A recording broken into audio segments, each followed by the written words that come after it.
Hello, good evening everyone. I just wanted to give a warm welcome to all of you here. Such a privilege to host you. I'm Chip. I'm part of the team here at Grab Driver and also helping to volunteer for Singapore Product Design as well. So can I have a show of hands?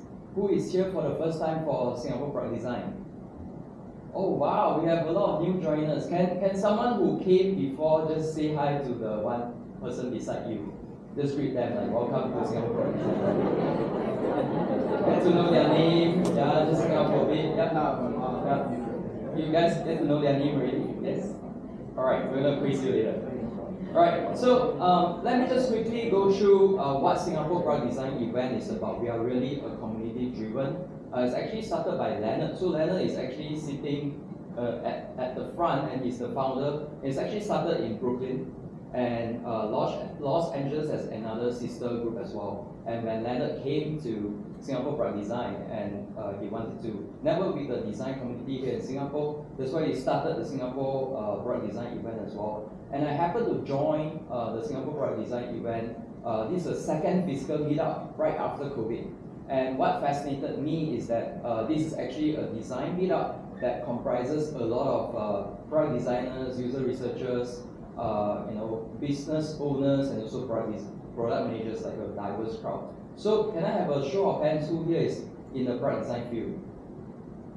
Yeah, okay. Anyone that is not product designer in this crowd?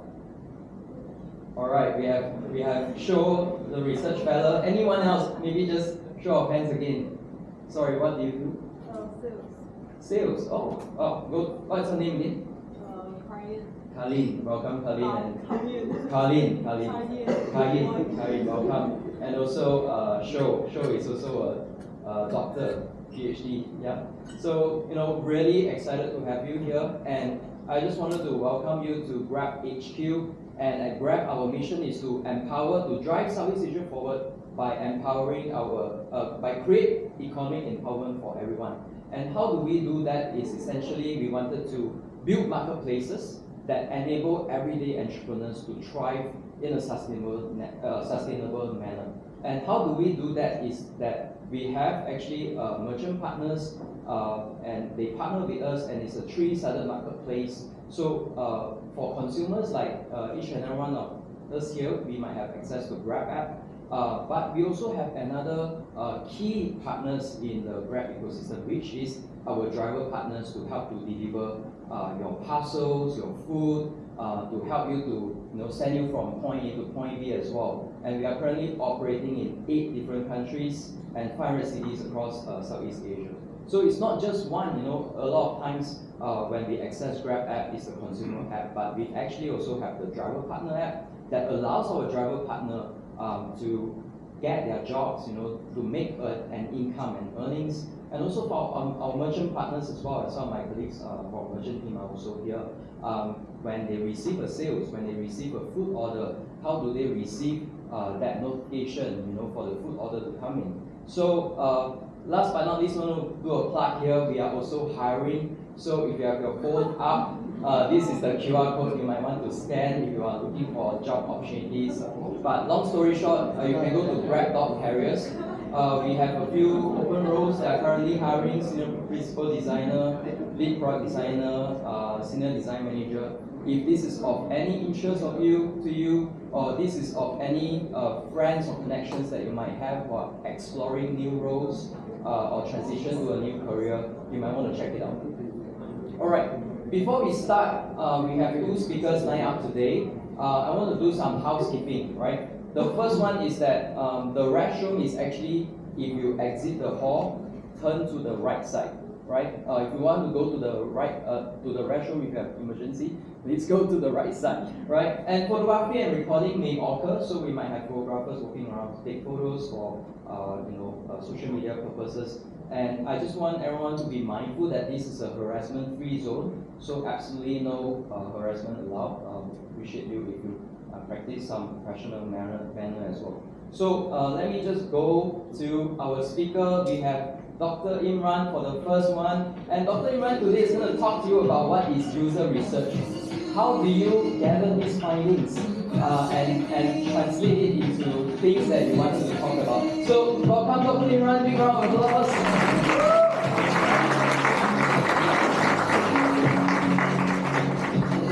Hello.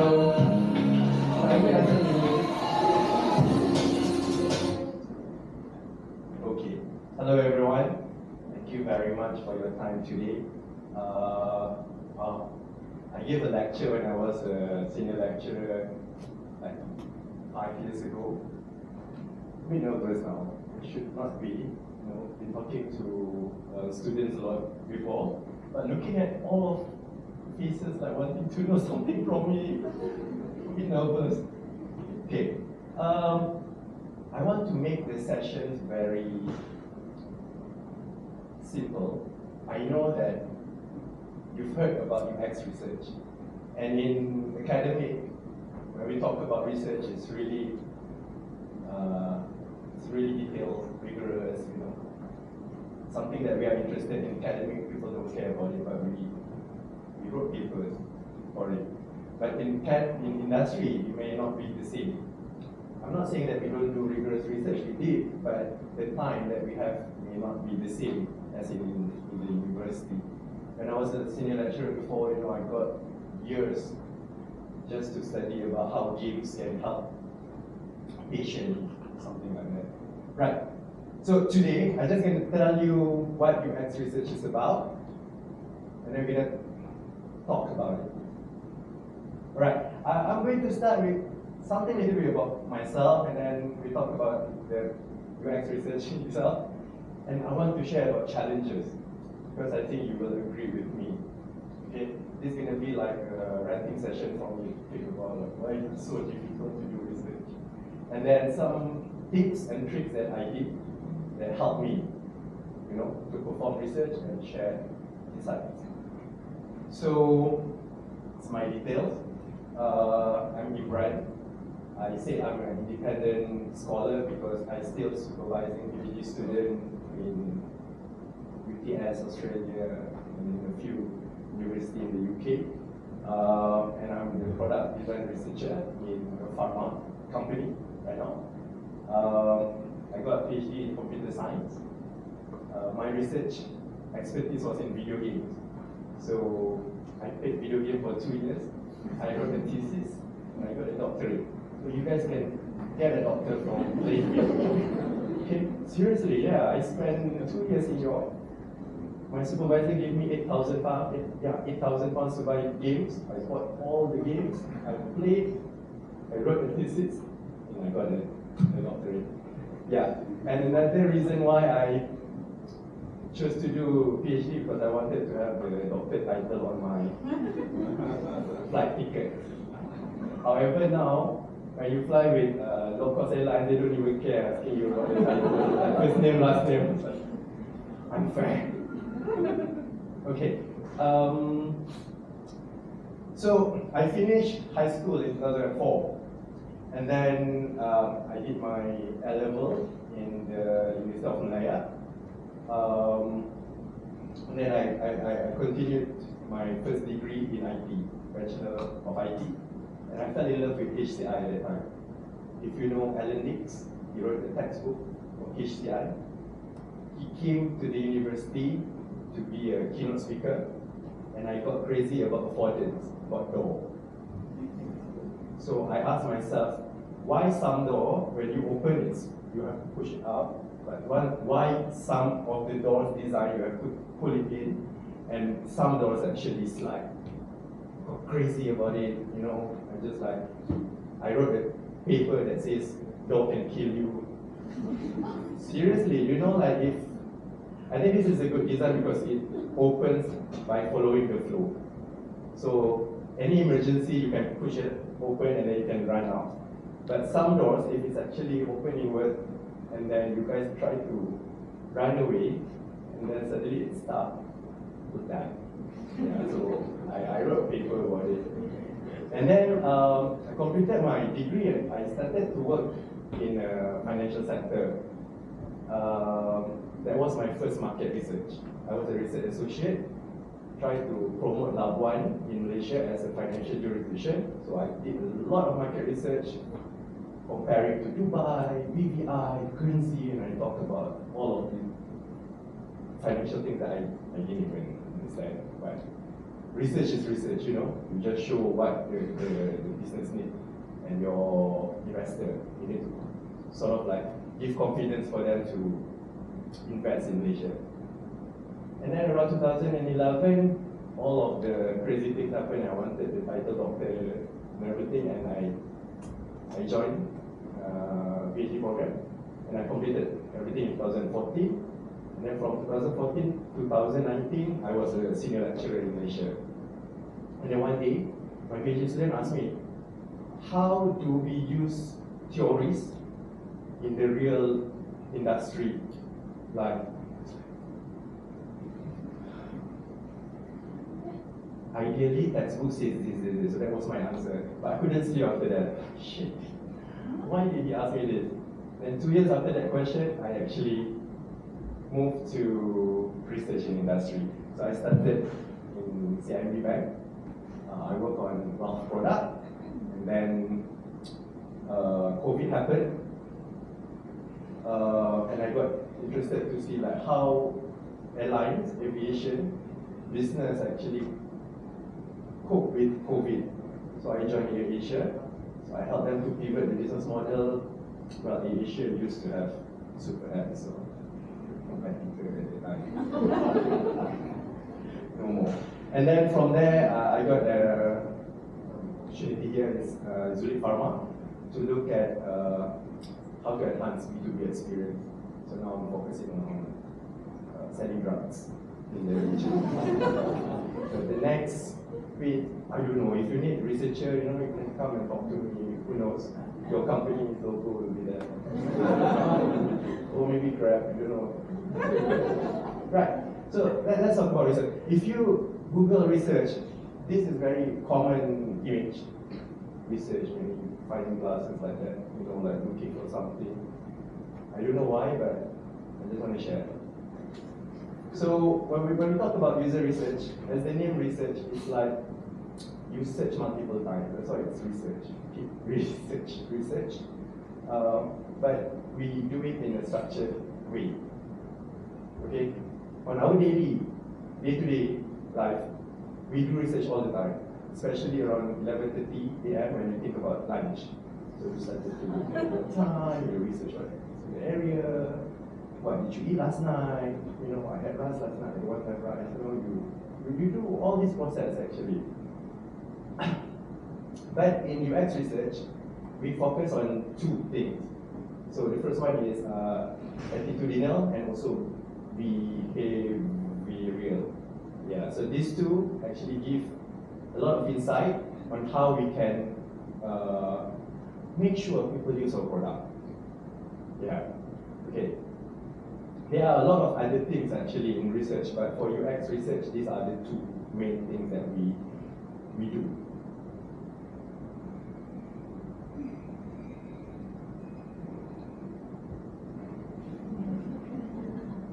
Sorry, I think this is a test. Okay. And then when we talk about research, usually you will hear something about qualitative, quantitative. So these are the two ways of how we do research. Quantitative, use numbers. Inferential statistic, you know, we use statistic to give significance, to really tell you whether something is right or wrong. You know, I wouldn't say that. I wouldn't say it's proof anything. It just gives you an indication whether certain things behave. So we use statistics. It can be quite difficult, especially in industry when you need to go for sampling. It's hard, and some of the company may not have data. It's there, but you know, you might actually have the data, but you need to clean it up and everything before you can do statistical analysis. And you really need to understand the paradigm. You really need to understand different type of statistical analysis. You need to look at whether the data is. Can talk about it. Very long statistic. Yeah, it has a few steps. And then another way is quantitative. So quantitative is something that we do to really understand the big picture that numbers cannot show. So we can say like 75% people use Grab, but we don't know why they use it. So you can talk to users to really get that story, the bigger picture, and from there it helps you. If you combine this when Naning will talk later, amazing. Okay. There are a lot of methods in both qualitative and quantitative. But usually in UX, when it comes to qualitative, these are the methods that we use: interview, observation, diary study, ethnography. You heard about these words before? Okay. And then quantitative usually survey. How many of you like to do survey? Survey can be a very powerful tool, but if the question you ask is a leading question, your product can be the best. Seriously, if you ask like from 1 to 10, how much do you like our product? And people to 10, oh yeah, 100%. People love this product. But you ask them a leading question. So, A/B testing. Have you guys actually tried A/B testing? It can be expensive, but it's powerful. Why it's expensive? Because you need a lot of effort from development team, designer to design tool, and then you need to deploy, divide 50% of users C A, C B, and then after 2 weeks you compare, and then you can really see conversion rate, for example, like one design is better than the other. If you go to any interaction design website, textbook, these are usually some strategy that you can use to select your method. But remember, there is no like one method that fits all, okay? So it can be, you can choose any, like, I want to be qualitative, but at the same time I want to add quantitative, it's okay. As long as you do the research, right? And when do we do it? Usually, for me, we do it when we want to generate some ideas, and also when we want to evaluate something. So this is when research occurs.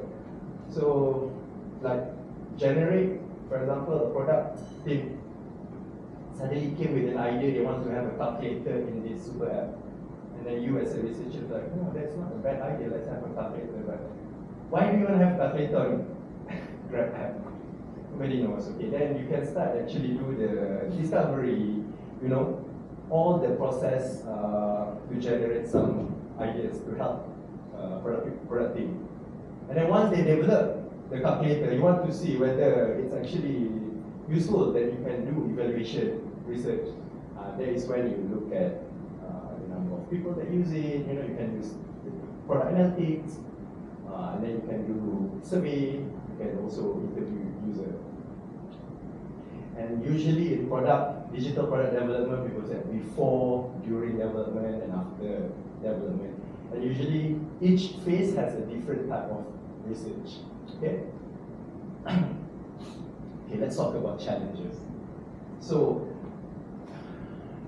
I think we share the same challenges. I'm a researcher, some of you are a researcher and designer, and let's see what can be the challenge. Challenge number 1. People. Have you guys worked with these people? Okay, show of hand. Who thinks UX and UI designers are the big challenge in product development team? No? How about product manager? Okay. Marketing, sales and marketing? Okay, how about legal and compliance? I want to do research. Sure, but legal says no. You cannot show our company logo, you cannot show the ideas, you have signed NDA, you said, how to do research? Do it internally. Huh? And ask all these people to do, they would say everything's good. Yes, legal says no. Okay, how about developers, DevOps? I'd like to know more, but I have 30 minutes only. We talk later, yeah. That can also be, engineers can also be like, suddenly you see a drop. drop down button. Say, why there is a drop down button? And then the engineer said, I think it's better to have a drop down button. Why? I think it's better. Let's just draw and then they write the code, everything. And then you as a designer, can you refer to my Figma? There is no button. You know, we need a drop down. Okay. Alright. So how do we actually some tips and tricks, right? Alignment is very important. As a researcher, as a designer, I like stakeholders in interview. And I learned this in Asia. Every first month of the year, in January, we will do stakeholders interview with the highest position in the vertical. You know, we ask them, what is the success metric for this year? What are the hard targets? What are the soft targets? You know, and then they mention that. And then when you go down and you talk to developer, product manager, and product manager say, oh, we are going to do this. And then, hold on. Your boss says this. And then product manager, oh, really? Did you talk to my boss? Yeah, in January. So they were like, oh, all right. You know, so stakeholders interview, very useful. And coalition workshop. Do you know what's coalition workshop? This is the workshop where you bring everyone together and you watch them fight. You collect them. You know, you bring product, you bring developer, you bring business team, and you just like, okay, let's spend 4 hours and discuss about this. And as a researcher, I just step back and so who do we listen, you know? So when we do coalition workshop, just make everyone agree with what they say, and then you use that as a reference, so they cannot change their mind in the future. Yeah. And then ideation workshop, brainstorming, define your North Star, where you go in. This is all BCG McKinsey words, North Star. Okay. You should also have a very clear communication channel. Slack, whatever, you know, you must have one to actually talk to all the people. And then I think another important thing is you need to show the research value. So as a designer, you have to start talk about our research shows that, and then the whole ecosystem will start listen to you because you talk with evidence. Okay. The second challenge is which method, what kind of material that we want to use. If you don't know, you don't know, isn't it? Like, or if you were forced to do research, which is how to start. Okay. If you experience that, look back at your goals and objectives. But I give you a trick. If you want to continue researching or PhD or whatever, start with a belief. I believe if it's causal relationship, I believe X causes Y. I believe. You can believe anything. Start with it. Then you have a reason to research. You know, you look at the pattern from analytics and you believe if I put calculator here, my sales goes up. Wrong or right, don't care. It's a belief, then you can test it. And then if you test it, if you have a different answer, change your belief. I believe this. Because it's structured approach, you know, things changes. Because now I believe X versus Y, but in 6 months, when market change, maybe it's not X anymore. Then at least you have something to start with. Low cost, high impact. Don't try to buy expensive tools. Because once you get it, the expectation from the management on you is very high. Now I spend this, we bought some sort of statistical analysis, product analytics tool, and you don't use it. You know, you can start with some simple interviews, do small research. Do not go with 250 users, you die. If you are you cannot finish it in 3 weeks. Right? But you have to do it now. That is anything about research you must do now. Even in academic, students are I'll do literature review. You spend 3 years literature review, and then the literature change, I spend another year. Just do it. And then from there you learn, and then you can change your belief, and then you can identify what went wrong. The last one is time. I don't have enough time. Sometimes I talk to product manager and they want the research done yesterday. Came to me, like, so do you want me to do research? No, we don't have time. We need to deploy next week. Why are you coming to me? do it lah. But you have to sort of like, okay, it's okay. You ship first, we test later. You try to be diplomatic. You want to be the blocker, so you cannot do research first. And suddenly you do research, you don't give tangible outcomes, and people will like, oh, you wanted to do research? I know what. You go left or right.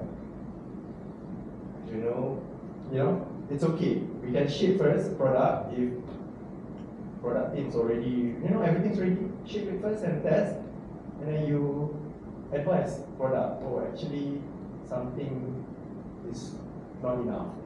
Can we revisit back our product? The calculator is quite useless, something like that. And then you can actually change it. Right. So when it comes to time, for research, this is also I learned from aviation. They use this double lane strategy.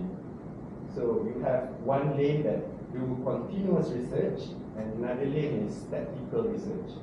So continuous research is something that you are not going to do it now. It's a question, but maybe in next 2 quarters, next 3 quarters, the product wants to take it. Ask them, hey, in quarter 3, what do you want to do? Then you can start thinking of research from now. And then another one is tactical. Tactical is like, hey, I want to put this button here, what do you think? Then you can do research, usability testing and so on. It helps. So at least you can tell yourself, all right, in quarter 3, there are new features that product wants to do. I already have little research that I can help. Because as a researcher, we want to help product. We don't want to be a blocker. Collaborate and delegate. If you work with me, everyone will do research. My product manager take notes, not taking during interview. I don't tell you to do it. Because if you don't listen to your customer, you don't know. So might as well join me. We got 7 sessions, just 1 session, take note, then you can see. And from that moment, they will start talking about user. Oh yeah, last time our user didn't do this. Yeah, otherwise they don't know. So bring everyone, get them involved. In the bank we do like a lot of research, and then we let developers also to join in a different group, and then they can see what users say. So they are not in their own world, they know that users struggle. And lastly is template. A lot of things that you can have templates with, like research plan. You don't have to start again all the time. Recruitment email, all of these templates, get it ready. Follow-up email, discussion guide, note-taking template. It's okay. You can always improve your template, right? If you don't have template, then it's going to be difficult. Because for example, if you copy-paste from previous research, it's just hard to actually delete everything, right? So you have a template, new research, you take it and then you run it, something like that. Okay. So there are 3 challenges. I don't know if we are allowing on the challenges, but again, the people for me is the first challenge. Second is method and material for researcher. We don't know what to use or what to do. And third, I think it's time. But yeah, if you let your team members do research, they will give you more time. They will know like, oh, this is how you crunch data, you read all the, yes. Okay, I'll give you more time. I'll try. And then the next day, no, I'm still crunching data and so on. All right. Thank you very much. So that's something from me. I hope you learned something. I'll come back to about this. Okay. Yes. I'm going to talk about mixed method. I didn't come up with the title. GPT came up with the title. But the whole thing came up from GPT didn't come with the slides. So I'm going to talk about it. And then, in case you're not aware, I have a blog post about this topic. If you want, you can use it as a handout. You can learn more about it. What I'm going to share in the slides is a bit more detailed. But yeah, if you want to read or if you want to ask questions or you couldn't hear what I'm talking about, you can look into the Medium post. My name is Naning. If you want to tag me everywhere, my handle is quite consistent, quite good for SEO, Naning Utoyo. I do a bit of research, product design, in Shopback, they call me Mama, they call me Team KOL, sometimes they call me Mickey as well. So in the past, I started in UI design in Yahoo Indonesia back then when it was still exists. And then I moved to Singapore and then started my work as agency as a UX researcher, a bit of an analyst as well, a bit of business analyst as well. And then I was working in B2B startup Series A, I think at the time very small. Now it was acquired by QuickBooks and then it was shut down as well. As a UX strategist working in a product team. And then I was working in a government-ish, they say it's a private company, cultural-wise, I don't think so. But yeah, I was working as a researcher, reporting to head of design, and then in my latest job, I was working as a research manager, managing the researchers as one of the design managers in Shopify. So yeah, although it may look intentional, I didn't join companies because they have logos, you can see. And I also didn't join companies just to leave 3 years after that. It just happened that I stayed in most companies in every 3 years. But yeah, so I'm going to talk a bit about, so just now I was talking about myself in case any of you are interested. And then I'm going to talk about why I believe in mixed methods and why it matters for me personally. And then how I envision it for my team. And then what did we do in order to get into there? And then like what was the learnings after what we went through as well.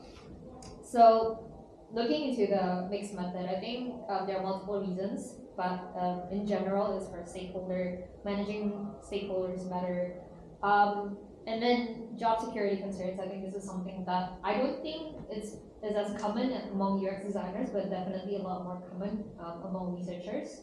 And also for my own personal growth. I'm going to talk a bit more about this. So to give you a bit of context, when I joined Shopback, I was me and another researcher, we were just like a two-woman researcher at that time. The research was done by request. And then a lot of the research questions is very tactical.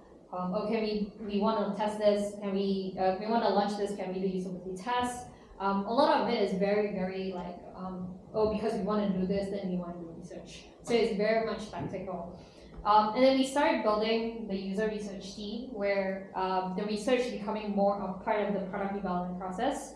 The questions become a lot more contextual as well. It's not just about design research or validating or getting feedback about the designs.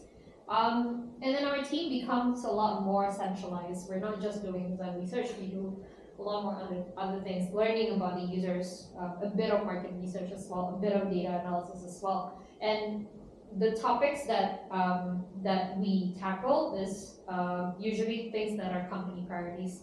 So we reach to a point where research requests in Shopback in general by default is declined by us because it should be done by others first, and then the ones that is done by research team at a time supposed to be research questions that can't be handled by anyone else in the company. So a lot of times, sometimes the research questions is sometimes it's not even in a form of research questions. Sometimes it's very ambiguous, and we were the one who helped them come up with the research questions. And then like after that, I was planning to make the team more like an internal consultant because we started to work on things that's supposed to be outsourced to agencies, but didn't manage to happen because I was impacted by a layoff. But yeah, so generally I think when it comes to managing stakeholders, what I realized, I think it's much easier to talk to stakeholders when you have the data, when you have validated insights. Generally, it's just much easier when you have a diversified data and when you speak more language. I think market research findings is a lot more common among people in general. I personally get very irritated when people ask me why are we testing only with 7 users, and then usually I have this face which I'm not sure how to answer these questions because I know every answer will be like, doesn't really matter for them. But at the same time, I think like it's not just about, yes, it is about communicating with stakeholders, how to make it easier to communicate with stakeholders, but also I think it's just very tiring. Like there's a lot of times like I get undermined with stakeholders like, oh, making a recommendation, why should we follow your recommendation? You're only testing it to 7 users, right? This is very, very common feedback when we present insights and reports, and I just don't want that to happen to my team as well. So we realized I think there's definitely a lot of change when we start putting a lot more data into our findings. People stop asking questions, which is good, which is fine. I think they're just more validated findings. Job security, I think, is definitely one. I think if you have led a research team, you definitely have that anxiety that, oh, if there's layoff, your team will be first that will be impacted. I would never get expand my team because I would never have the headcount. I was posting this slide when I was a few weeks ago in Design Research Singapore community, and a lot of them feel like it's very, a lot of them can empathize with it. That it felt very, in this tech climate, I think I would say companies who have researchers is generally companies with luxury. At the same time, I think generally people who have been telling me as well, oh, you should learn more quantitative for you to survive. And I get very anxious as well back then, like when people telling me like my recommendation has not, I wrote those recommendation because I have no context. So generally, I think to show more value, there's definitely stem from that anxiety where I believe that, oh, it might show more value when you start going, diversifying the research skills into quantitative as well. This is something that was written by Jesse James Garrett. I do think it's a bit oversimplified, but I think it's very good for storytelling and for explanation. Generally, I think when it comes to traditional UX research, it's a lot more focused on interface design and navigation design, usability. Sometimes I think when it becomes a lot more contextual, you can go a bit into user needs and business objectives. But for me, I think as someone whose background is IT, I do a bit of design as well. I think I'm very interested to learn more, and I believe that it's not supposed to be just on those two.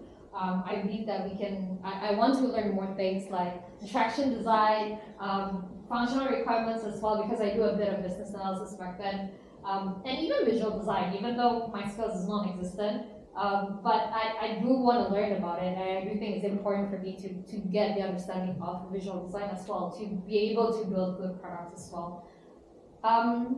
And other than that, I think just generally for personal growth, I get distracted a lot. So I generally get very excited with new ways to approach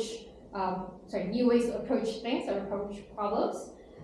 So generally, I think like I look into different ways or methods to learn about things, and I think it's nice when you have a team of very, very strong researchers, because then usually I try something and then they usually would continue my work or my direction. So yeah, again, for stakeholder management, job security concerns, and a bit of personal growth. So what was when I know that this is what I want for my team, and then like what was the vision, right? So I think the most important thing for me, I think, I wouldn't say philosophy, but I guess I probably believe, I just couldn't find a better way. GPT recommended me to use this title, but when it comes to qualitative method, usually it has to be a lot more inductive, a lot more exploratory, and when it comes to quantitative, it's a lot more deductive, it's a lot more confirmatory. For me, I think research is supposed to be agnostic and supposed to be pragmatic. It's not supposed to be driven by what we can do or what we believe it should be done, not because like, oh, it should be tested, because in practice now you have to be testing it to the users. It should be the right thing to do based on the research questions, and it shouldn't be driven by the methods that we can do. So when it comes to the team that I want for the type of people that I want for my team, I'm personally, I don't really believe in com-shaped people. I feel like they are quite imaginary, as in like they're like unicorns. But I think generally, for me, I look for people that have not just the knowledge, but also have the capability to execute and have the experience as well. So generally for me, like I tend to hire people with I and T shape that have the experience, but also with the capacity to expand, with the interest to go beyond what they want to learn. So for example, like in my previous team, I used to have my team members most of them are pair shifters. They are, one of them very good in data analysis, one of them very good in statistics, one of them very, very good in anthropology. A lot of them, they are very good in one thing or two things, but then they are very, very eager to learn new things as well. And once we have the people, I think like what I always envision as well in my mind that is very important for me personally is culture.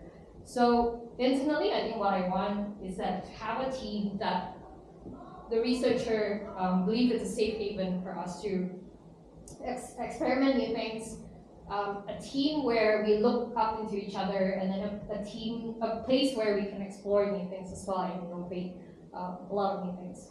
And externally, I think I always wanted to have a team where we are people that is trusted among the stakeholders, and then we're just people who are very good in our domain knowledge. Companies Wikipedia, I would call it, and then we're just very practical and we give good recommendation because they make sense and they are actionable as well. So how do we get there? There are multiple ways. For this purpose of presentation, I would put it into capabilities and then the requests. I put it as a supply and demand. But I will talk about like how do we enrich the capabilities, research capabilities in the team, and then how do we manage the requests as well.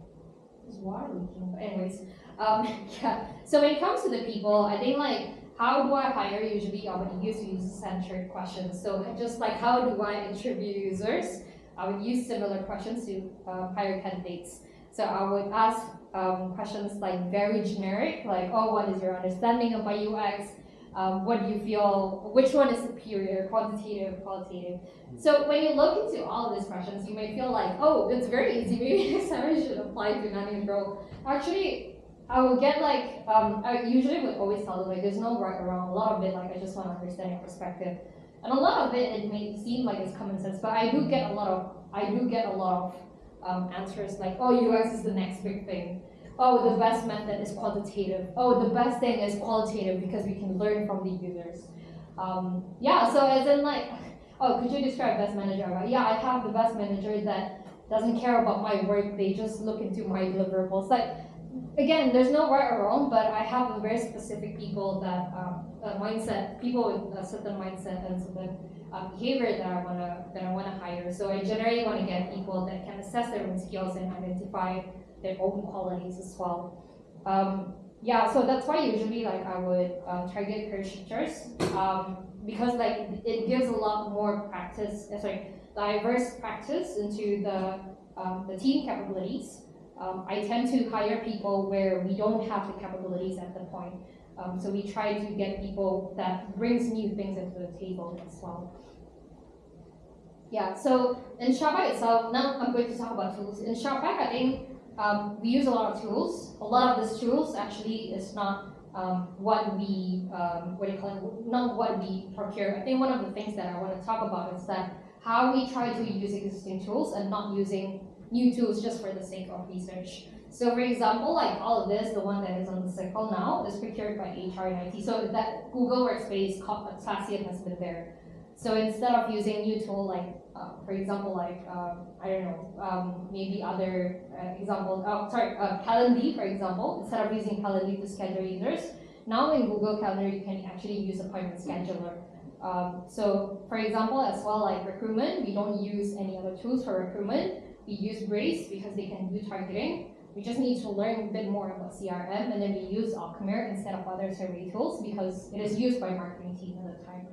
And then we just piggyback the license. The same thing with like Figma and Localize. We don't use other, for example, Dovetail to analyze qualitative insights. We use FigJam instead because we have the license already and we don't need to add more license.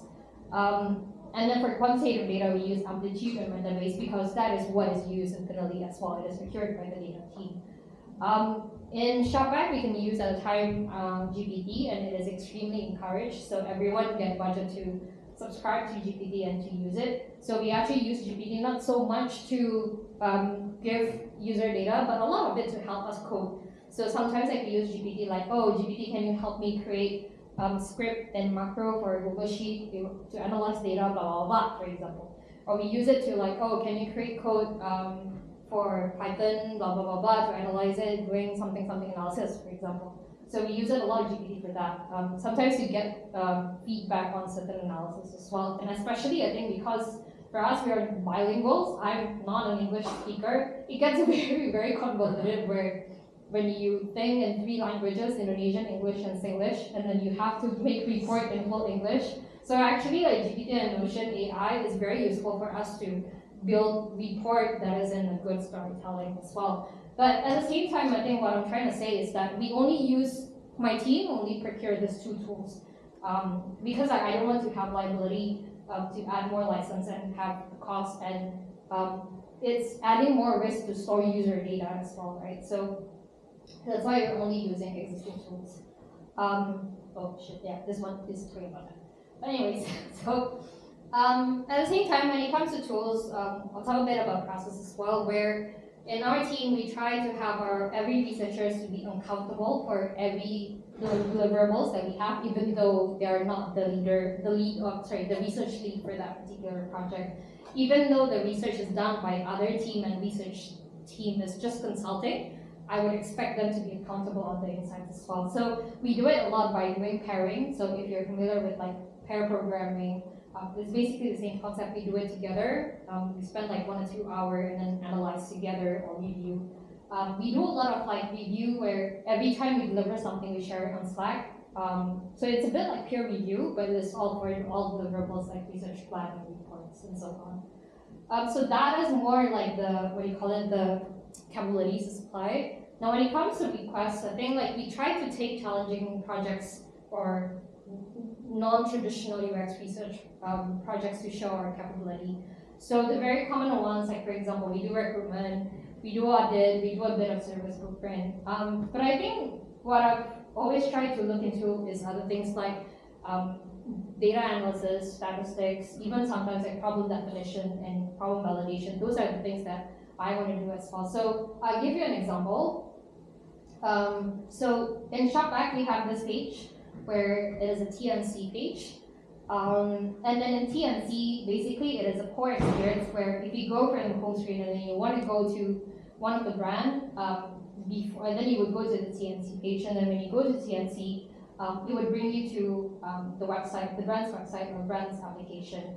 And then you would go there, and then basically TNC would make sure that for users to make sure that they will get cashback. So it is a very core experience. Every market that has Shopback would have this feature. The problem is that everyone thinks it's a problem. Everyone thinks it's shit. Everyone thinks it's ugly. But no one wants to take it because it's a huge hairball. No team is willing to take responsibility and ownership on it because it's too complex. But everyone is complaining about it. So actually we take over this, and then like we decided to see like, okay, craft the research questions. First of all, what exactly is the issue with this page? And if someone wants to do it, can we measure success of whatever improvement that we want to do for TNC? So anytime someone wants to commit like, okay, I want to fix this page, they know what goes into that work. They know how much effort they need to do. So in order to do that, we do multiple things. Stakeholder interview, talking to BD's operations. We don't do it in Slack. It's just like I was trying to find the right icon for this to make it consistent, but yeah. Anyways, yeah, we do stakeholder interviews, trying to see like how other teams try to come up with a TNC. Like how do they, after they talk to the merchants, and then like how do they come up with the deals? How do they crystallize it to become TNC? And then we look at the Zendesk, we look into our transactional data, and then we look into certain contact reasons that is have correlation with TNC page as well. In this context, would be rejected cashback. And then we use Amplitude, look into funnel analysis. How do users experience the TNC page, and then how do users submit tickets when there's problem with the TNC page. And then we look into transactional data through Metabase. We did correlation analysis to see like if there's any correlation between the time spent on TNC page and then the tickets that is submitted. By the end of it, after we did everything, that's the time where we were like, maybe we need to talk to the users. So this is the only time where we know exactly what questions that we want to ask, and then like we tell the users. We did usability tests. Every user was just like what 10-minute session. So it was quite fast because we know exactly what we want to ask and what we want to see from the users interacting to the page. So what we see is that, first of all, when it comes to user problem, users use TNC because there's definitely anxiety to how the cashback will not be checked. But at the same time, what we see is that if the user will not have problem when they read properly the TNC, but it's not really a good experience as well because the experience stems from anxiety. And ideally, when you have a transaction, it should be as smooth as possible that you should know or you should expect the normal TNC, right? So we would also think like, even though if we manage to increase the time spent on TNC page, that means we make user even more anxious because like they have to ensure how the cashback is being tracked. But at the same time, there's also operational problem. So improving the TNC, the usability of the page, we wouldn't be able to make those changes without incorporating 3 product teams, 2 operational teams, and commercial team times 10 markets, 3 tools, which is Google Sheets, Salesforce, and our own internal needle as well. So we realized that the problems from the user is actually the pain points, yes, that exists. But at the same time, we would never be able to solve those pain points without working on the blockers as well. So it's very important that we understand what is the issue, not just beyond just the user problem as well.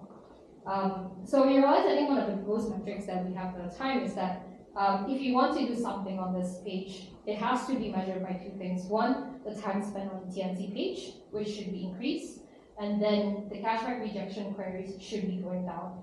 In the case that the time spent on the TNC page is increased, but the tickets is not going down, that means the page remains too complex for the user because the user still spends a lot of time, but then like people still having complaints about the TNC, the cashback that is rejected as well.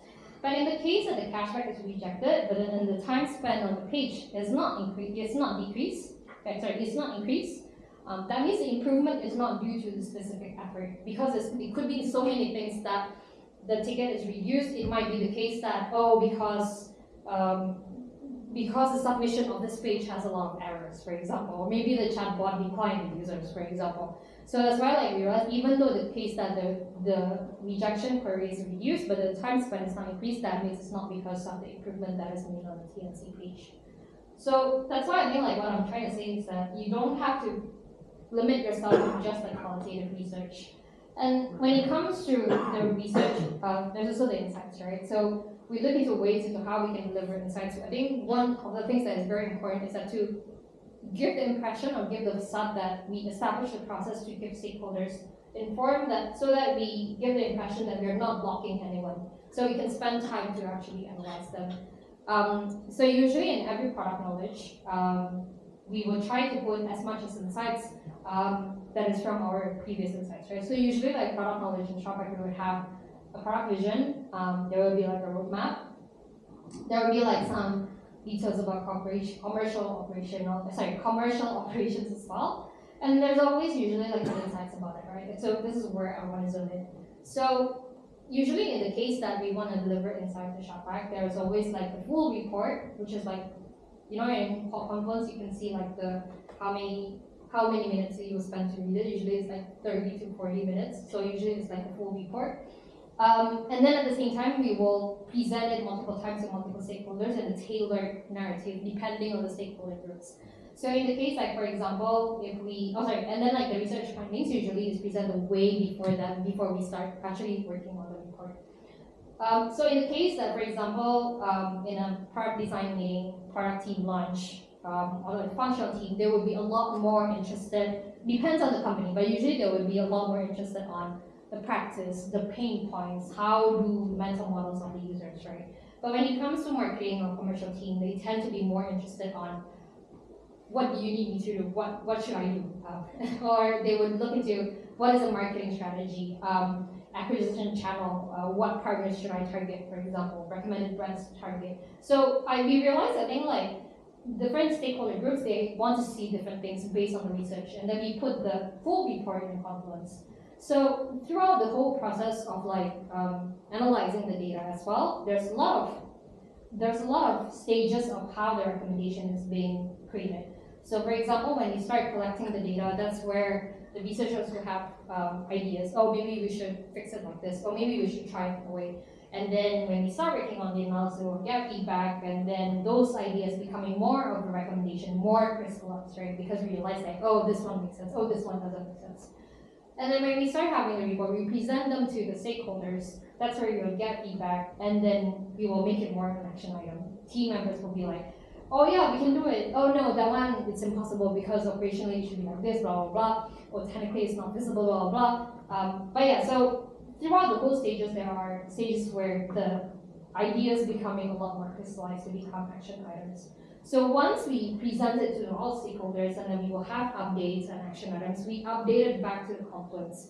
And then we share it, once we updated it, and then we finish the project, then we share it on Slack together with the action item. The pro tip over here is that when the teams start working on the recommendations and they become action item, that's the time for you to share it to people, because it will give the facade that actually people listening to you. Although it may not be the case, right? It might be most likely because of a discussion.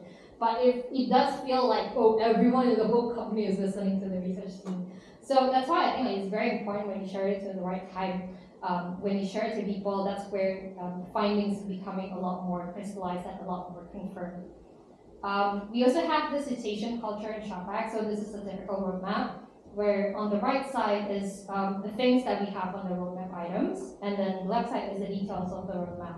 In every roadmap, we would have a footnote, and then the footnote will have the findings as justification. So if you see the blue ones, those are actually previous findings that we have from our previous research findings.